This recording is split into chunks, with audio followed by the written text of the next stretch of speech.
یہ سوال بہت گہرا ہے کہ شمس تبریز نے درود ابراہیمی کا وہ راز کیوں چھپایا۔ شمس تبریز وہ ہستی تھے جو عشق کے دریا میں ڈوبے ہوئے تھے۔ ان کی ہر بات میں آگ تھی، ہر جملے میں روشنی تھی، لیکن اس کے باوجود انہوں نے کچھ حقیقتوں کو براہ راست بیان نہیں کیا۔ اس کی ایک بڑی وجہ یہ تھی کہ ہر راز ہر کان کے لیے نہیں ہوتا۔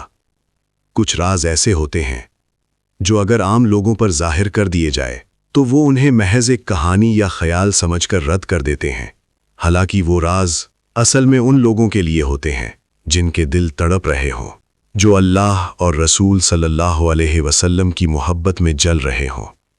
شمس تبریز جانتے تھے کہ درود ابراہیمی کے اندر جو طاقت چھپی ہے وہ صرف سمجھنے کی چیز نہیں بلکہ محسوس کرنے کی چیز ہے۔ یہ ایسا راز ہے جو لفظوں سے زیادہ دل کی دھڑکن میں سمجھ آتا ہے۔ محترم ناظرین، کبھی کبھی سچائی کو چھپانا بھی اس کی حفاظت ہوتا ہے۔ اسی لیے شمس تبریز نے درود ابراہیمی کے اس خاص راز کو براہ راست بیان نہیں کیا، بلکہ صرف اشاروں میں ذکر کیا تاکہ وہی دل اسے سمجھے جو واقعی تلاش میں ہو۔ محترم ناظرین، درود ابراہیمی کے اندر جو راز ہے اس کی بنیاد حضرت ابراہیم علیہ السلام اور نبی کریم صلی اللہ علیہ وسلم کے درمیان ایک روحانی تعلق میں چھپی ہوئی ہے۔ اللہ تعالیٰ نے حضرت ابراہیم علیہ السلام کو خلیل اللہ کا درجہ عطا فرمایا، یعنی اللہ کا دوست۔ ان کی دعائیں، ان کا صبر، ان کی قربانیاں اللہ کے دربار میں ایک خاص مقام رکھتی ہیں۔ جب وہ اپنے بیٹے کو اللہ کی راہ میں قربان کرنے کے لیے تیار ہوئے تو دراصل انہوں نے یہ سکھایا کہ حقیقی عشق صرف اللہ کے لیے ہوتا ہے، باقی سب فانی ہیں۔ اب غور کیجئے، درود ابراہیمی میں جب ہم پڑھتے ہیں اللہم صلی علی محمد وعلی آل محمد کما صلیت علی ابراہیم وعلی آل ابراہیم، تو یہاں ایک گہرا راز ہے۔ یہاں نبی کریم صلی اللہ علیہ وسلم کو حضرت ابراہیم علیہ السلام کے ساتھ جوڑ دیا گیا ہے۔ کیوں؟ کیونکہ حضرت ابراہیم علیہ السلام کی دعاؤں کا حاصل، ان کی قربانیوں کا نتیجہ اور ان کی نسلوں میں سب سے بڑی نعمت رسول اکرم صلی اللہ علیہ وسلم کی بعثت ہے۔ گویا درود ابراہیمی پڑھتے وقت ہم صرف نبی کریم صلی اللہ علیہ وسلم پر درود نہیں بھیجتے، بلکہ اس سلسلہ دعاؤں کو بھی یاد کرتے ہیں جو حضرت ابراہیم علیہ السلام سے شروع ہوا اور رسول اللہ صلی اللہ علیہ وسلم پر کمال کو پہنچا۔ یہی وہ روحانی تعلق ہے کہ درود ابراہیمی صرف ایک دعا نہیں بلکہ نبوت، قربانی اور عشق کا ایک نورانی رشتہ ہے۔ اور شاید یہی وہ راز ہے جسے شمس تبریز نے براہ راست بیان نہیں کیا، کیونکہ یہ حقیقت لفظوں سے زیادہ دل کے شور میں اترتی ہے۔ محترم ناظرین، دنیا میں سب سے قیمتی چیز کیا ہے؟ دولت؟ شہرت؟ طاقت؟ نہیں، سب سے قیمتی چیز وقت اور تقدیر ہے، کیونکہ وقت واپس نہیں آتا اور تقدیر کو کوئی بدل نہیں سکتا۔ مگر ایک راز ہے جسے صوفیہ نے سمجھا۔ درود ابراہیمی کا نور وقت اور تقدیر کو بدلنے کی طاقت رکھتا ہے۔ آپ سوچ رہے ہوں گے یہ کیسے ممکن ہے؟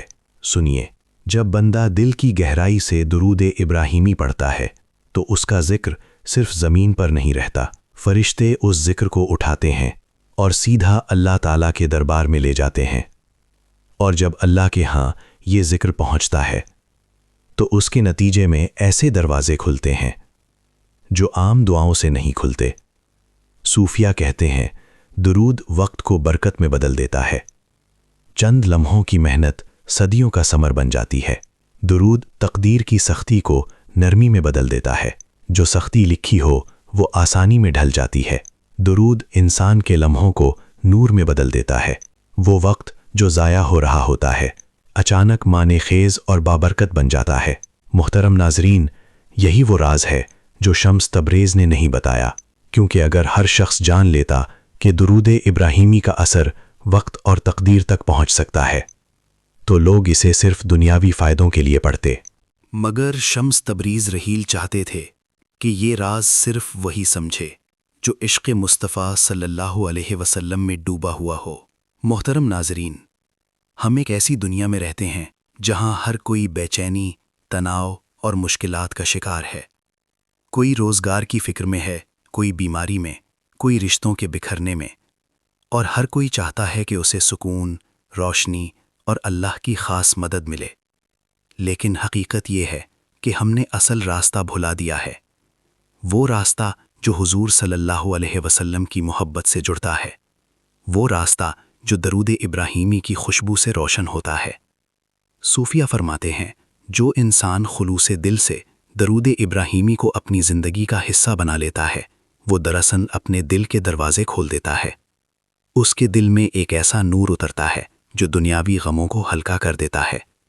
مشکلات ختم نہ بھی ہوں تو ان کا بوجھ اتر جاتا ہے، جیسے کوئی غیب سے آ کر دل کو سہلا رہا ہو۔ بغداد کے ایک مشہور تاجر کی زندگی کا واقعہ ہے۔ وہ مال و دولت میں ڈوبا ہوا تھا، لیکن دل ہمیشہ بے سکون رہتا تھا۔ ایک دن اس کی ملاقات ایک صوفی بزرگ سے ہوئی۔ اس نے کہا، حضرت، میرے پاس سب کچھ ہے مگر سکون نہیں۔ بزرگ مسکرائے اور فرمایا، بیٹا، درود ابراہیمی کو اپنی تجارت اور زندگی کا ساتھی بنا لے۔ صبح دکان کھولنے سے پہلے 100 مرتبہ پڑھ اور رات دکان بند کرنے کے بعد 100 مرتبہ پڑھ۔ دیکھ کیسا سکون تیرے دل پر اترتا ہے۔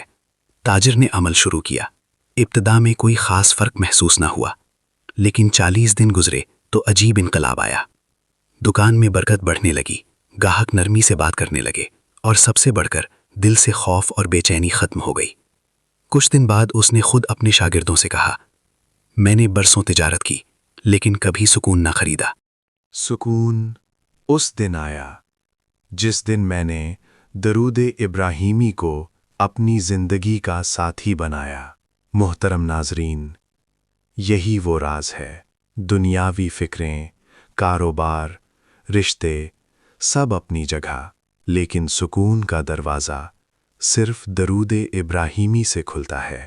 محترم بھائیوں اور بہنوں، یہی وہ راز ہے جو شمس تبریز نے چھپایا، کہ درود صرف ایک تسبیح نہیں بلکہ عشق کی کنجی ہے، اللہ کے قریب لے جانے والی محبت کی سیڑھی ہے۔ اے اللہ، ہمیں درود ابراہیمی کی حقیقت سمجھا دے، ہمارے دلوں کو حضور صلی اللہ علیہ وسلم کی محبت سے بھر دے، اور ہمیں ان بندوں میں شامل فرما جن کے لمحے بھی درود کی خوشبو میں لپٹے رہتے ہیں۔ محترم ناظرین، یہ سلسلہ ابھی ختم نہیں ہوا۔ اگلے ایپیسوڈ میں ہم درود ابراہیمی کے ایک اور چھپے راز کی طرف چلیں گے۔ تب تک اپنے دل اور زبان کو درود ابراہیمی کی روشنی سے روشن رکھیے۔ اللہ حافظ۔ دعاؤں میں یاد رکھیے گا۔